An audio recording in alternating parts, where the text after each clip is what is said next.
Dans cette séquence, nous allons aborder la forme trigonométrique d'un nombre complexe. Pour cela, nous allons déjà commencer par faire un rappel. On a vu qu'un nombre complexe pouvait s'écrire sous forme algébrique. Et dans ces cas-là, z s'écrit sous la forme z égale a plus ib.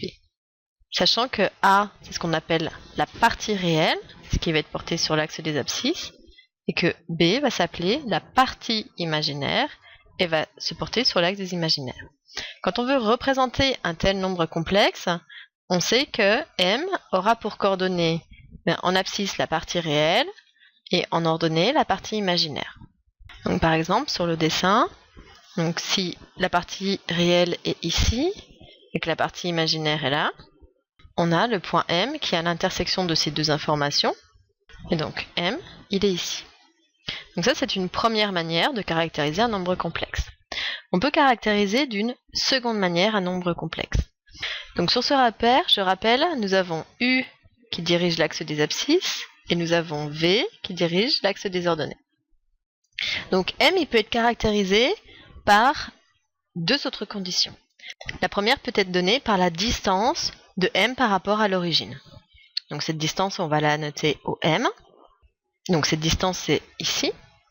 On imagine, si j'ai une distance commune, par exemple, si j'avais une distance de 2 ici unités, M, il ne serait pas forcément ici. Il pourrait être n'importe où sur, en fait, une figure très particulière, qui, à votre avis, est quoi?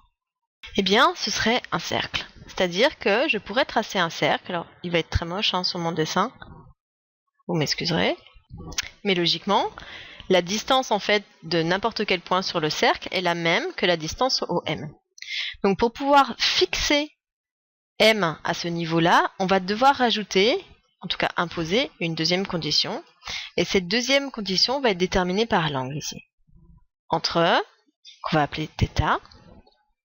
Donc cet angle est défini par le vecteur U par rapport au vecteur OM. Grâce à ces deux conditions, nous allons définir une deuxième forme du nombre complexe qui va s'appeler la forme trigonométrique. Et donc on la note Z. Alors en crochet, on va mettre ces deux conditions. Donc dans l'ordre, on va mettre la distance. Alors par la définition, la distance, ça s'appelle le module de Z.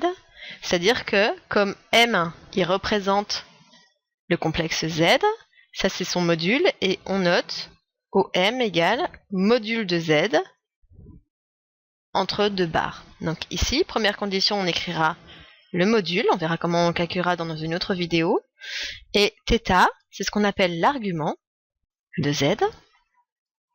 Alors il peut être noté aussi arg d'entre parenthèses Z, donc arg les trois premières lettres de argument, ou alors on peut noter aussi θ, ici. Et donc on verra comment on le calcule dans une autre vidéo. Sachez que cet argument θ, il va être particulier puisque on donnera toujours θ dans l'intervalle moins pi, c'est ce qu'on appellera en fait une mesure principale.